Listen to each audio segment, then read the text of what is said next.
Hi, I'm Bukeka. I'm the B. And I'm Enolia, and I'm the E. Together, we are Be Empowered. The universe is calling, calling, calling. The universe is calling me to be. It's calling me to listen more, talk less, and hold the light. The universe is calling me to be. We believe that deep in our souls, we hold conversations, but for whatever reasons, we do not always take the opportunity to speak from our hearts. We want you to imagine that you're sitting right here with us now, sipping a cup of tea or coffee at our dining room table, and we're having that conversation. You know, the one that encourages, inspires, and motivates you to the infinite possibilities that your life has to offer. Let us help you to expand your imagination, to create your beautiful dream into reality. It starts right here and right now, because the universe is calling you to be. The universe is calling me to be. The universe is calling, calling. The universe is calling me to be. It's calling me. Well, hello everyone. Welcome to Be Empowered. My name is Bukeka and I'm the B, and I've got my beautiful friend Enolia. Hello, Enolia. How are you? Hello, Bukeka. What a beautiful, beautiful smile I feel in your words. You don't even have to see the smile on your face to know that I am in good company this morning. So, how are you? Girl, I am really ready, really excited to talk about this topic. We today are talking about a sense of entitlement and what that means for all kinds of people all around the world, not just in our neighborhoods, not just in our country, but what a sense of entitlement means globally. What a topic, huh? Yeah, does it serve you? Does entitlement actually serve you? I mean, we all encounter it. We project it in many of the things that we do. For me to step back and say, has that sense of entitlement served me, is a key question. Before I elaborate, I'd love to hear what you think. Well, definitely. We're both children of the 60s. We're both children of the civil rights movement. So that topic of entitlement is very important for us. We are from an era where that sense of entitlement has really affected the way that we see things, the way that we operate in the world. We've seen our parents really take on a brunt of pain because of the whole aspect and definition of what entitlement is. And so, as we see our parents or saw our parents go through the life experiences they had because of the whole aspect of entitlement, we then now are doing the same or figuring it out with our children and our grandchildren and so forth. It's a big topic and I'm excited about it. I believe that entitlement stems from fear, period. Mm. Entitlement is the fear of not having. Therefore, it spans economically. So people who are very, very, very wealthy have a sense of entitlement because they fear of not being very, very, very wealthy. Sometimes people who are very impoverished can be in that sense of entitlement where they expect people to give to them because if they don't, they will not have what they need to live every single day. So then there's all those people in the middle who have this sense of entitlement and just operate in that way every single day, whether they're going to the restaurant, whether they're going to school, whether they're going to whatever environment they're in, there's this sense that you need to give this to me because you owe me. You owe me this. And I say that it comes from fear, because if they don't get it, then they are missing out, or they are less than. It even comes from a place and discussion of worthiness and actually unworthiness. If I don't have this, if you don't give me this, then this must mean that you don't think that I'm worthy of having it. So it's a huge discussion, and one that I don't know if we'll be able to get through in one podcast. I think it's going to take a part one and maybe a part two to get through it. But as you can tell, I'm brimming with excitement about this topic. And I'm sitting here listening to you, and to add another just layer of entitlement, I would ask the simple question: what is competitiveness bred upon? And I'm sitting here thinking about that. When we sit back and we are taught to compete, we are taught to take what it is that we want, take it without reservation, assume the role without hesitation, be that vision that you want to be. And isn't that a sense of entitlement? And then I'm going to go back to what you said in terms of fear, because an unfulfilled ability of stepping up to the plate to show everybody what you can do while you're competing is the fear of failing. The ability to step up to the plate and assume the leadership is assumed. If you can't do that, then you have a fear of leadership.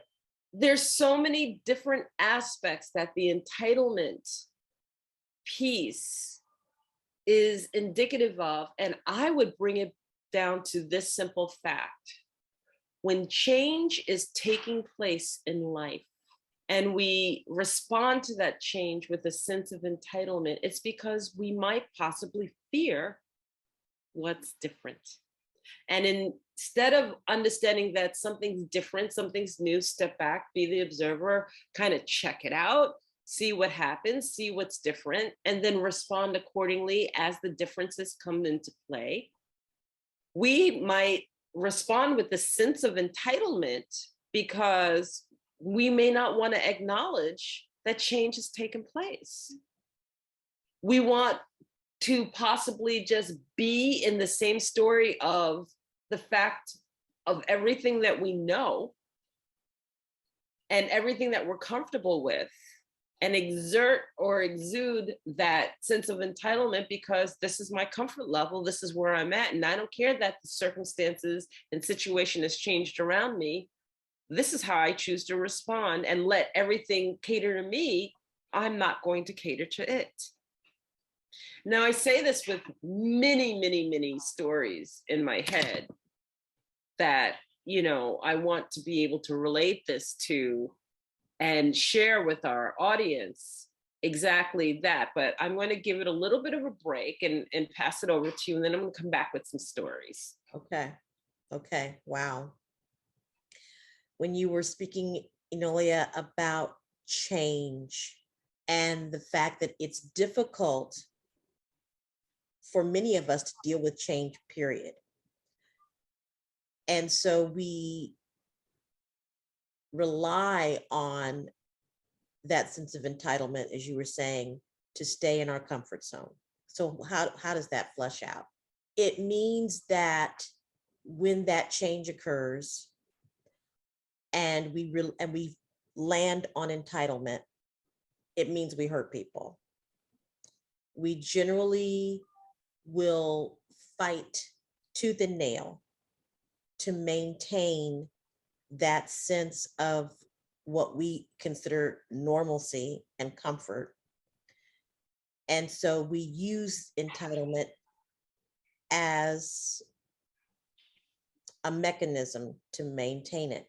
So, gosh, the stories that we could both tell in that regard. Let's tell a story that everybody can relate to. Let's talk about the fact that when we travel to a new country and there are different speaking language country, and we are like, I don't speak that language, and I don't have the good sense or courtesy to even learn a few words of that language. Do you speak English? Because if you can't speak English, I can't be bothered with you. If they're not English speaking, I can't do this. If they're not English speaking, I can't do that. But wait a second, isn't it you who got in the plane and traveled to encounter the beauty of somebody else's country, but yet you do not want to give any of yourself in order to acknowledge the fact that the language is different and that a few words may be different, and how I connect to people will take effort, and how I respond to people will take effort, might even just take a smile on my face versus oh God, I got to deal with this language thing again. And is there anyone who speaks English? I mean, come on, we've seen those people, we've encountered those people, we hear those people's stories when they don't want to be bothered while we're sitting next to them on the plane. I know I have. Mm-hmm. Mm-hmm. Shame on us. Yeah, absolutely. We've experienced that with traveling to other countries. We experience that in our communities. So we go to the restaurant. Maybe it's a high-end restaurant, and we feel entitled to be served a certain way. Now, obviously, everybody wants to be treated with kindness. Everybody wants to be treated well. Everybody wants to have good service. But what a lot of times, what we've seen is that there is this sense of entitlement that says, well, I am being served, therefore you, server, really do not meet my level of stature. So I'm really entitled to being treated well because I'm paying for this expensive meal. But because you are not at the same stature or level as I am not entitled to treat you the same. And then we get perturbed if our service isn't to our expectation, our meals aren't to our expectation. And that, again, is just opportunity for us to operate from that sense of entitlement, to respond with anger, to respond poorly, without a sense of compassion or a sense of even caring about the life of the person that's taking their time to greet us, to prepare a place for us to eat quietly or enjoy our evening. We don't take the time to understand the shoes that they are walking in because we feel so entitled to be in the shoes that we're walking in. So for me, what you're saying is so true, that we don't take the time to be in the shoes or the life or the experience of other people because we feel so entitled to maintain who we are as individuals. Well, I totally agree with you that that is a great deal of the circumstance. I'm going to talk about a couple of stories that happened to me. I'll tell you one story where my own sense of entitlement has just gotten me in trouble.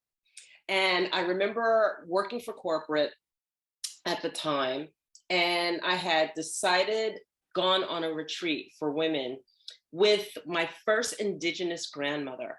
And I absolutely love her. She's Ojibwe. Her name is Grandmother Isabel. And I remember being so enthralled because I had been engaged to be able to help put the retreat together. And I had never put together an Indigenous retreat. And I was excited because I got a group of women to come to make sure that I could get taught as well as those women. You know, so all of these pieces were falling into place, and I worked diligently with this beautiful, beautiful woman. named Ellie to help put all of this together. It's actually, all of this is in my book too. Mhm. So there it is, the beginning of the retreat. We're supposed to get started. I'm asking Ellie, okay, come on, let's go over to where all the rest of the women are and where grandmother Isabel is and her number 2, Sandy, is. Let's kick this off. Let's get started. We're going to have a great retreat. We put it all together. Ellie was just like, no. And I'm like, what do you mean no? And she's like, no, I don't need to go there. And I'm like, why don't you need to go there? We did all of this work. It'll be taken care of. Don't worry about it. And I didn't get it.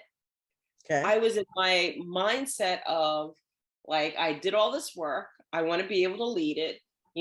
Let me go over and take care of leading it. She doesn't want to do it. Okay, I guess I just have to do it myself. So I, not even thinking, went over.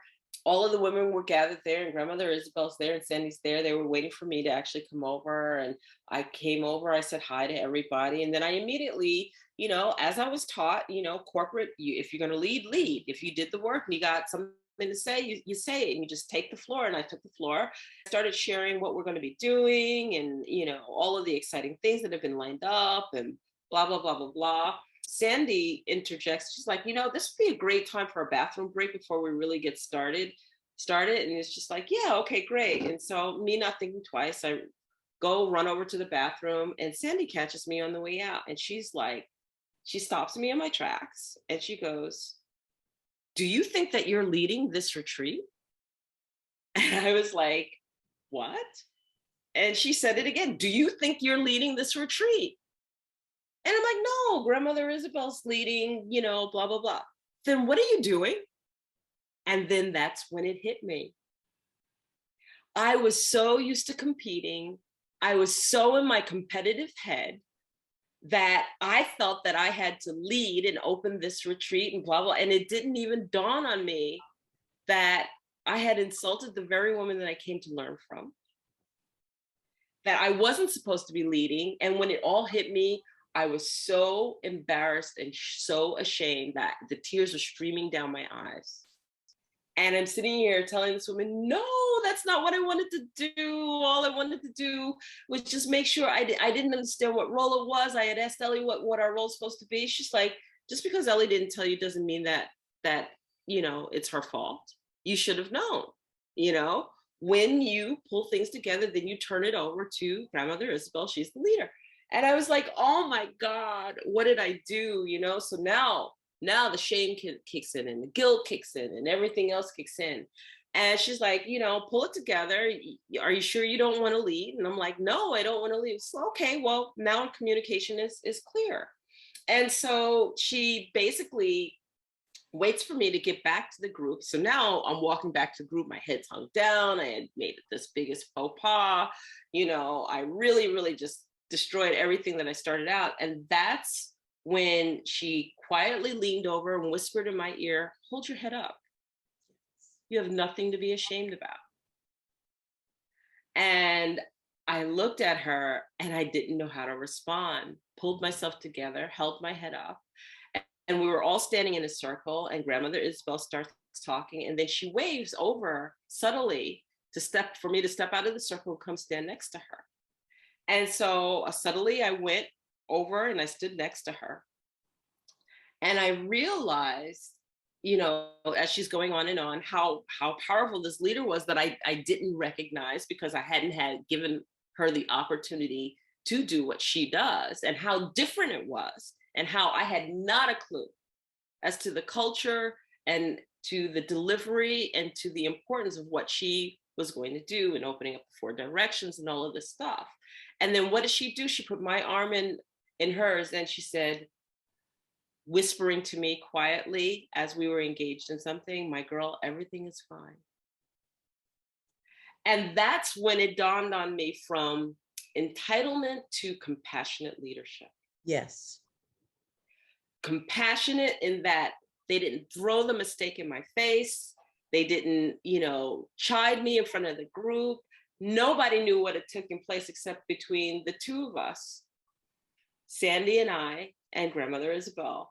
And that I learned so much the remainder of that week about myself, how I just assumed the entitlement of taking whatever I wanted, placing things wherever I wanted. And I was presented with asking permission and letting go that sense of entitlement. And what I didn't realize is that that week really set the tone for the rest of my life. Wow. To unravel what had so been tightly raveled and wound up by the Western world. By the Western world. By the Western world. You know, that how we've been taught. Yes, how we've been taught. Absolutely. And it's true. Our Western culture teaches us that your ability to lead gives you a sense of an entitlement. So, for example, when we just look at presidents of corporations, we look at strong leaders as individuals who operate from a sense of entitlement. As long as they are portrayed as individuals that can do more than anybody else, can have more than anybody else, can tell other people what they cannot have because they are not in a powerful or position of leadership.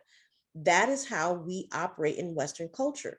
But that is not how every culture in the world works. There is the power of working in community, in working in collaboration, in working with a sense of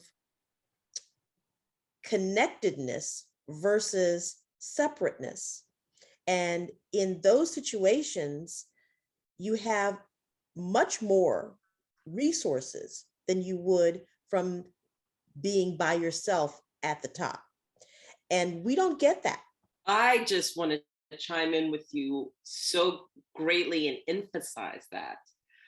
The biggest facade I think that we were ever taught in our belief systems is that by working by yourself, you are greater. I have had the opportunity to work in community, and when the community works together to build and to create and to come together and to complement each other, there is such strength in everything, in everything. The Amish had it when they come together to do a barn raising. And in the end, everyone gets fed. The barn raising gets done in a day versus the one single or the handful of people who says, oh, I'm better than everybody else, I'll just do it myself. Coming together as a community. We love the hierarchy, right? One person is portrayed on stage or above everybody else, and then they're telling you what can and can't be done. And I've come to love the circle. Everybody is speaking and everybody's voice counts. There's no one in front of you. There's no one behind you. There's no one above you. There's no one below you. You all stand in circle equally because all of your voices are important. And you listen to one another as you are in the circle fully without interrupting versus being dictated to what will and will not happen, what you will and will not do. And there's just such a mutual respect in a circle. And I look at how we've been taught, even in sports. Oh, you know, the one who stands out the most is the one who works. But I love it as akin to a baseball team. Everyone's individual skill set is valued, but none of it works unless you come together and play and work as a team. And that's the reality of life. I agree. And if you even look at it, and you're the mathematician, so you know that anything done in a circle has more energy and power to it than hierarchy.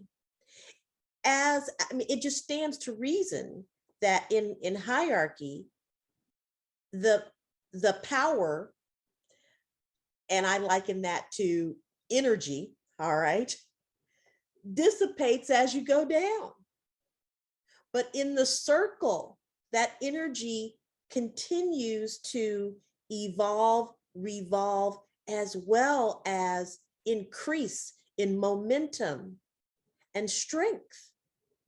So when we operate from that sense of we're all in circle together, that we all bring amazing strengths, values, intelligence, wisdom in that circle, and we begin to share that among each other, then there's simply more power and sustainability within that circle. So anytime we move from the circle and from a sense of detachment to a place of elitism and entitlement, then it really is coming from a weaker position to express anything. So I think it's important that individuals really reflect on their day-to-day experience, not only that, but how that has been passed down to them so that they're operating from a sense of entitlement that they didn't even know they had because it was passed down to them from generation to generation. And I love what you said in terms of energy. And I actually want to expand on that a little bit more, because our energy field is like a torus. And those of you who don't know what a torus is a donut. We all are energy beings. We all have an energy field that we acknowledge. And if you're saying, I don't know what you're talking about, yes, you do. Think about that moment that somebody, you would call it invading your personal space, when somebody stands too close to you and the hairs rise up on the back of your neck and you're like uncomfortable because they've stood too close to you. You didn't invite them into your space. And you're like, oh my God, get out of here. You're too close. I don't like this. I don't like the way it's making me feel. Their energy space has just invaded your energy space. They are overlapping. So why am I talking about an energy space? It's because we are able as individuals to expand and contract our energy space. And that energy has a vibration to it. When we come together in a circle, what we create is a giant torus. Our toruses all line up with one another. Then it actually comes integrated. And then we become one big giant torus. So if you think about that giant torus, if it had the same intention and the same thought to do something collectively, it's powerful. It is so, so, so, so powerful. And, if you want to read more about this, I would suggest reading Drunvalo Melchizedek's Living in the Heart. And you can learn about how the torus is formed, how the intention that comes from our heart directs that energy, and how we can move anything when we all come together and we work together in that circle. Yes. And actually, Living in the Heart talks about how he was actually able to bring groups of people together to make a sky that's clear become cloudy, or move the clouds out for it to become clear, with the set and same intention and working collectively together. We're so powerful. So why is it that our belief system would have us divided and always wanting to work in competition with one another? Isn't that interesting? It's very interesting. And it goes back to perception. It goes back to entitlement. Because if right, because if I place myself in a sense of entitlement, then I have the perception that I wield all the power. And if I can persuade enough people to adopt that same perception, then I wield more power. It's false power. It's a facade. It's a facade. we have this perceived thing of what power is. Power, we're not talking physical strength, because that's individualized, right? So you have to be talking about power in terms of situations. Well, that's a facade, right? Because in essence, we don't control anything. We can utilize different things such as fear to give a perception of control for a period of time, and that never lasts. But the only things that we truly control are our own behaviors and emotions, sometimes. Because not everybody's in control of that either, you know? Right. This sense of entitlement is so much a part of the belief system. And if you are one of those people who are going through awareness right now, the first thing I would do is I would step back and look at myself in terms of entitlement. Where has it served you in your life and where hasn't it? And in those respects where it hasn't served you, because there's not too many places where I can name it served me in my life. I'll just tell you that now. When I did this exercise, I realized that I was missing so much. I was cutting people out because of that sense of entitlement versus really getting to know them. I found that people weren't giving me a chance to get to know me because when they encountered that sense of entitlement, they didn't want to bother. So how much are you missing with that attitude? Right. How much are you losing out on with that attitude? How many doors are closing because of that attitude? How many friendships are lost because of that attitude? Think about it. Here's the flip side of it. So say you're not the person who is in the facade sense of entitlement at the top. Say you're at the bottom, and yet you are still looking through the lens of entitlement, but you're at the bottom. So now your self-worth is toast because you don't see yourself as a person worthy of being at the so-called top of the chain. So then there's that whole aspect and conversation of entitlement and believing that other people are entitled to having what they have because you've adopted the belief that the more money you have or the more this you have or the more power you have is better than where you are. And so when you were holding your head down in that moment, you had a shift, right? You were at the top, then you were at the bottom, and then mother and then grandmother brought you back whole again into the circle, right? Exactly. I feel like I come from that other aspect. I think that's why I talk about worthiness so much, because, and this is a big aha moment for me right now, that I have imagined and perceived myself from being the person worthy to be at the top for whatever reason. I don't know, but I'm not alone.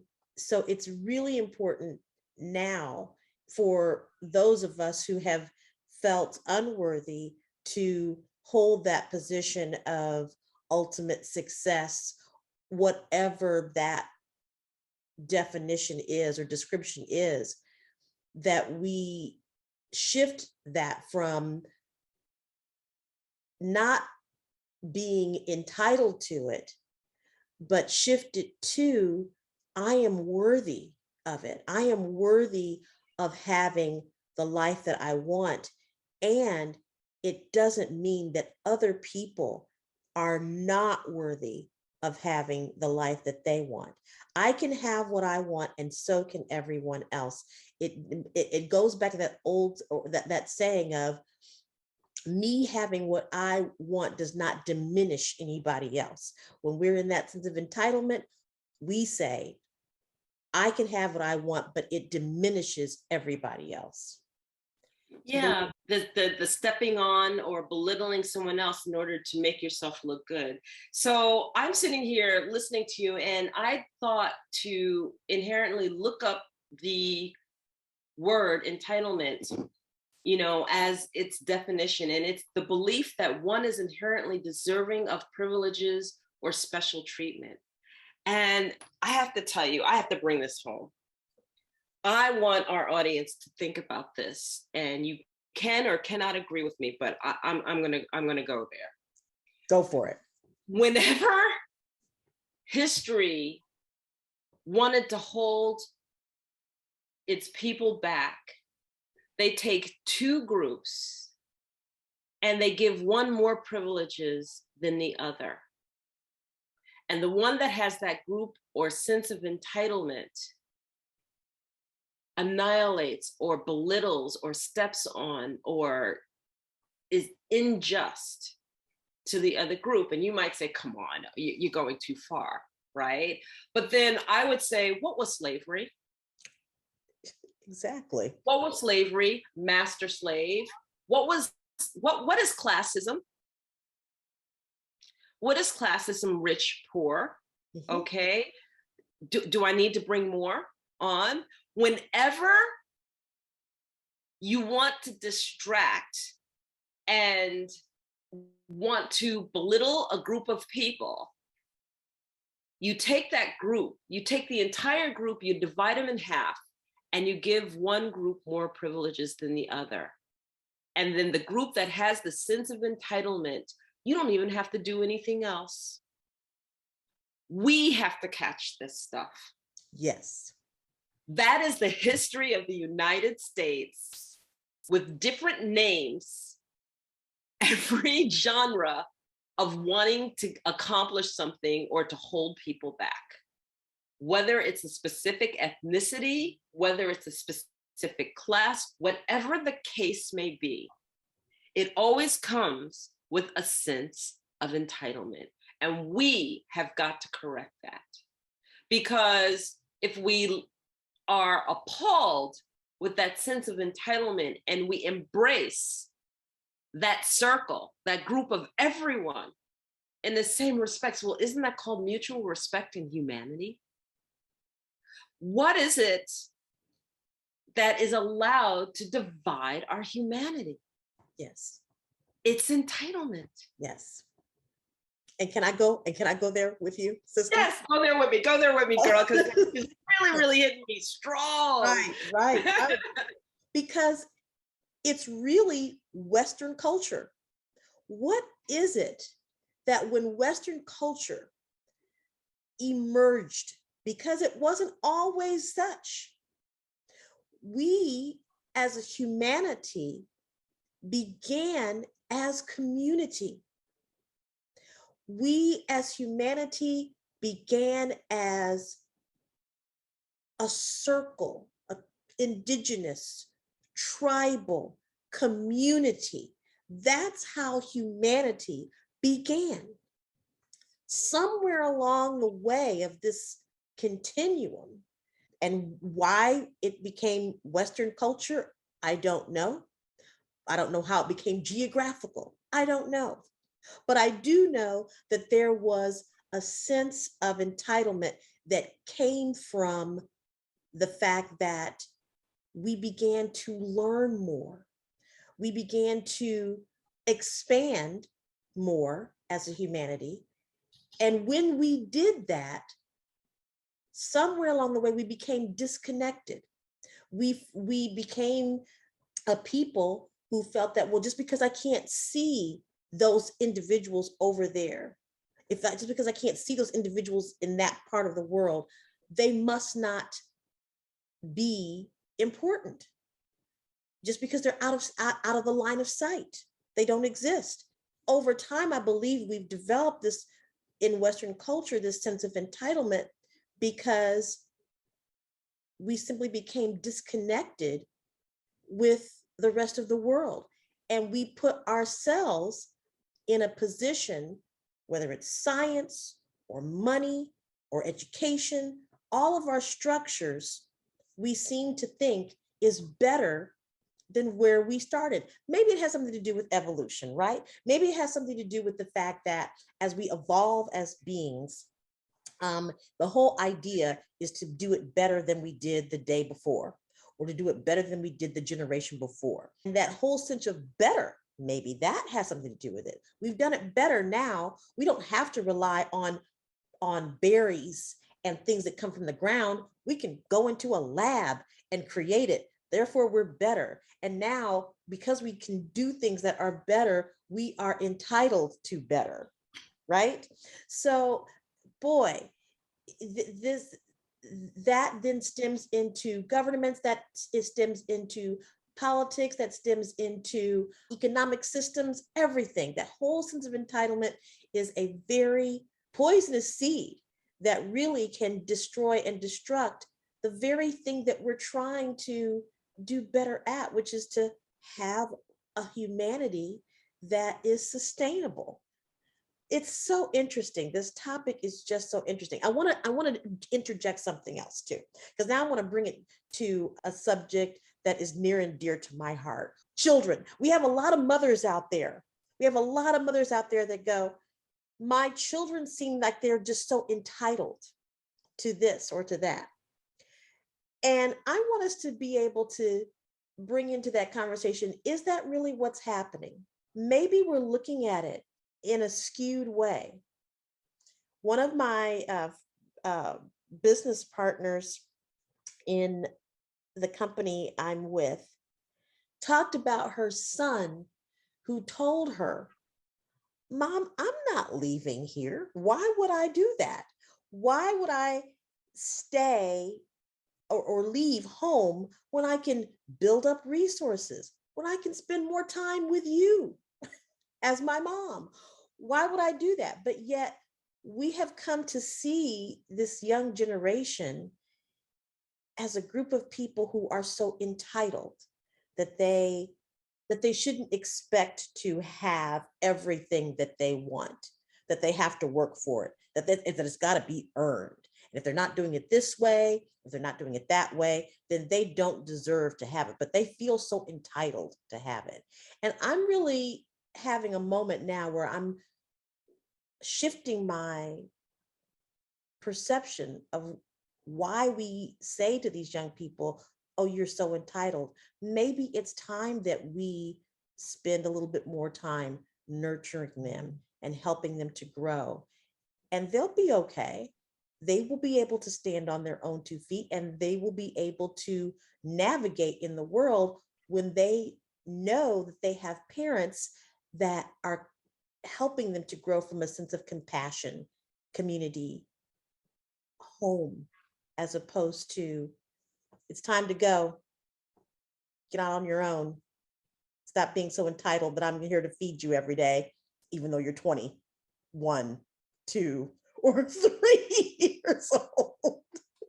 What do you think about that, Enolia? A little bit lighter? I don't know. That's a tough one because there's a balance between that. You know, your children are your children because of who you are. Now, if we're sitting here talking about the fact that we have this huge sense of entitlement and we perceive that our children do, who's it because of? Right. You know, so I think that there are moments where there are kids who have a sense of entitlement, but I also believe that there are moments where we're the ones projecting that sense of entitlement to us, and all they are is a mirror of who we are. Yes. That's a deep one. I look at my own kids. I have 2 boys, and one is 25 and one is 28 right now. Do they have a sense of entitlement? They have to have a sense of entitlement because I had a sense of entitlement. However, on the contrary, are they able to stand on their own 2 feet? Yes. Do they have compassion? Yes. Can they check themselves? Yes. Can they catch themselves with a sense of entitlement? Yes. And isn't that where we all need to be? Yes. You know? So, I mean, our youth and our young people plant the right seeds because they are the ones taking care of us, and they're the ones taking care of this future. And if they come with a sense of entitlement, you know what that's going to grow up to look like, because we're dealing with it every day now. Right. You know, right now we're in situations where entitlement has run amok. Yes. And so understanding that, what is the change? The change is to let go of the sense of entitlement and be inclusive. if you don't get anything out of this podcast, please get that. To be inclusive is the opposition of being entitled. And to see all of us successful is an opposition of raising that one person to success where everybody else, it's at the cost of it. These are the seeds that we need to plant. And it starts with us, because if you shift, then everybody that encounters you gets the resonance of that shift, gets the receiving end of that shift, gets the thought process. Whoa, why did you think about it this way? I was so used to being able to do this presentation and handing it over and having somebody else represent my work because they're entitled to do so, versus having somebody working with me on the presentation and allowing me to show my own work and realizing that their success is my success and my success is their success because I work for you anyway. That about sums it up. Yeah. That sums it up. What a shift, you know? Yeah. And that I could take my son. I remember this, and I love my youngest son. I was with him in California. I wanted him to encounter this favorite coffee shop I had, and we had gotten these beautiful delicacies of different croissants and different things. I had a little piece of mine, and I had bitten into it. And the first thing he did before he even got out the shop 5 feet is he handed it to somebody who was homeless, who was asking for food. You know, some people might have been like, why did you do that? I just bought that for you, blah, blah, blah. I was just so proud of him that moment. Yes. Because I had cultivated someone who didn't see his environment by looking past it and walking past it. He saw everything that was in his environment, including the person who needed to eat, and he fed him. Yes. And I just smiled and we went on. Yes. And that felt so good. So I would venture to say, step back and see the actions of your child, and you see what you've raised. And you see the work that you need to do, and you see the work that in you being that leader and leading by example, they'll see it. Because our children are a mirror of who we are. Yes. Yes. And I guess that sums it up for me. That was a tough question. Well, you know, it's a big topic, and I think that our listeners will definitely see themselves in it. They'll see themselves as the parent entitled to do or say certain things because they are the parent, and they'll shift. They'll be the president or owner or leader of an organization who will listen to this and make a shift because they see themselves as individuals who have been imparting information from a place of entitlement rather than a place of collective work and responsibility. There'll be those young people that listen to this and realize that their parents have made certain sacrifices so that they could have the things that they have, and begin to recognize how they can be the wonderful beings that they are because someone put compassion or parented them with love and embraced their intelligence. So I'm really glad we talked about this. I'm glad that we spent some time with it. We know how important this is for us. Yeah. So there's one thing that I can remember my mother saying to me that I've always impressed on my boys, and I want to say it to all of the mothers out there and fathers. Teach your children the history. If you don't teach your children about history and how things were, then things repeat themselves in such a way that is not positive, and they won't recognize that we've already had an outcome like this, and it wasn't good. And it wasn't good. They must know about history. They must know what you went through. They must understand why you react the way you act. Tell them the stories. Sit down with your kids and tell them the stories of your life. Stop hiding things or thinking that because you have judgment with them, or because a group of perceived people had judgment with it, that is not worth telling. It is worth telling so that the same mistakes cannot be made over and over and over again. And I think that that is the best advice my mother ever, ever, ever shared with me. Yeah. Dare to be vulnerable, and that you don't have to be a pedestal in your child's life all the time. Yeah. Yeah. So on that note, we have unpacked, or maybe just opened the lid on the title of Entitlement. So everyone, thank you so much. Enolia, any last words, or do you think you got everything out? I think we got everything on this part, and it may just engage us to talk a little bit more. We'll see. Yeah. But thank you for listening, and thank you for having an open mind. And don't hesitate to tell us and share your thoughts about what was said. We're always welcome to it.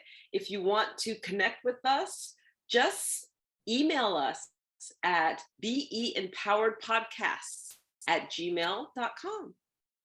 Wonderful. All right, everyone. Thanks for listening. Have a wonderful day and be empowered. Bye-bye. Bye-bye. We hope you enjoyed the show. We look forward to bringing you more shows in the future. To learn more about our co-hosts, check out their websites, www.bukekastyle.com and www.enolia.live. Learn about their masterclasses for conscious transformation, their personal coaching, along with their international retreats and expeditions. Are you an entrepreneur looking for another line of income?